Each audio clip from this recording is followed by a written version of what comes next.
Okay guys, this is just a quick reference video for myself and anyone else who's trying to get Audi A4, this one's a 2008, and this concert head unit, trying to get it to play Bluetooth music, which is a big problem for me.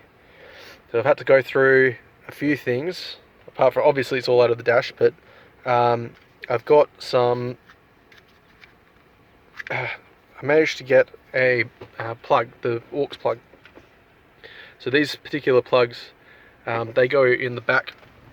You can just see next to that green thing there, they go in there, and you can wire these particularly easily with the, let's see if I can get something to point in with there.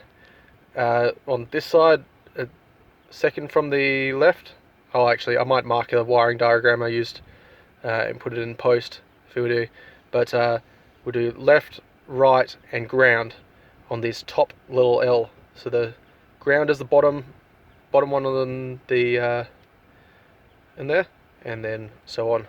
And I've managed to double wire, so with 3 audio cables, individual audio cables, going into each of those corresponding ports, and 3 coming from this insulated one, which terminates in a 3.5mm TRS jack for those phones that still have a 3.5mm jack in the future, or an iPod or something.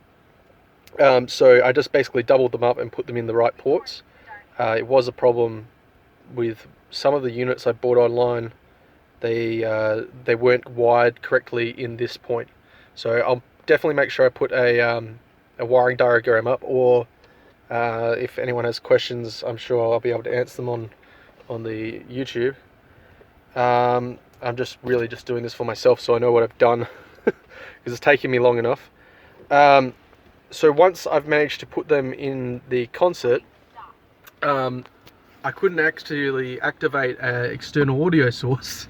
All I had was the SD card, CD, and radio, and so that was an extra hassle. I managed to buy, I'll just pull it out now. This here is an OBD11.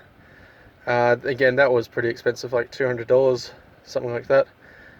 But it works really well for these Audis and VWs as well, the code clearing things, and it Bluetooths to your phone with an app, and you're able to activate the functionality for external audio source. So now when I can hit radio, which would probably be a bit loud. So radio's fine. I can hit CD.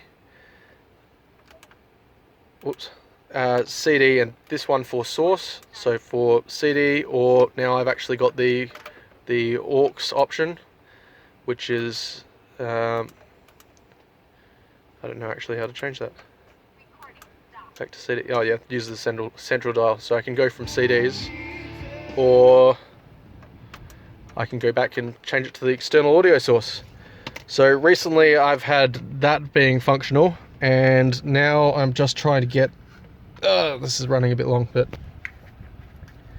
I've got this thing which I've kind of done myself in a little hobby container and hacked it to pieces. I don't really care how it looks because it's going right at the back behind all this stuff, and I'm planning to just double side tape it in between, under where the double DIN goes, under there, this next port, which is empty there behind the climate control. Hang on, I'll just put this down for a sec. I can open up the case.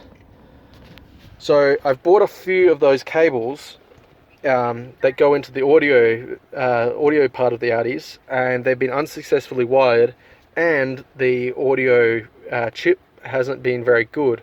So this one seems to be pretty good at the moment. It's got a 3.5mm audio out here, and a 3-pin audio out, which you can actually see is left, ground, right, and that was how I was able to successfully wire those left, ground, rights into here.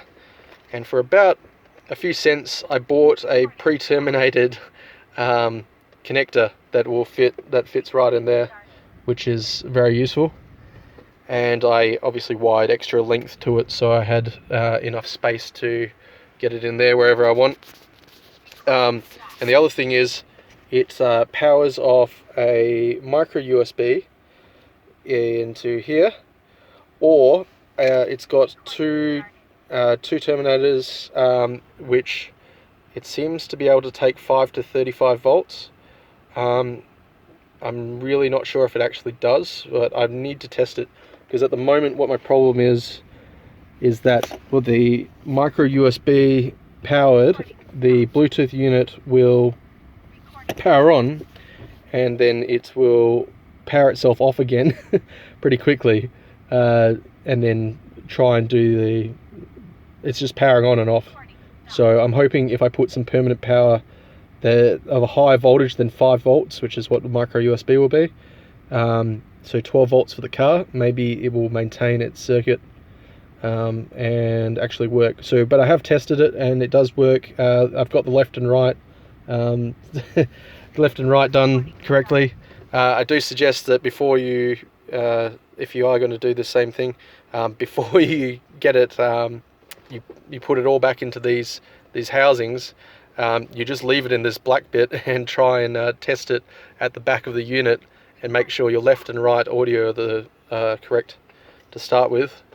Yeah, so my next step is to try and wire in the permanent power, and that's going to have to go out the back of this, underneath the side panel, and all the way back up under the steering column, and all the way along to get into the fuse box here,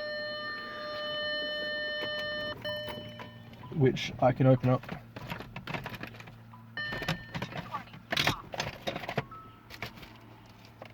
At some other point. So if I can actually open this, there we go. Of which I have already got a ground and a fuse jacked in there. You can get these online, and that's powering my front and rear dash cam at the moment. So yeah, hopefully I can get this to work later.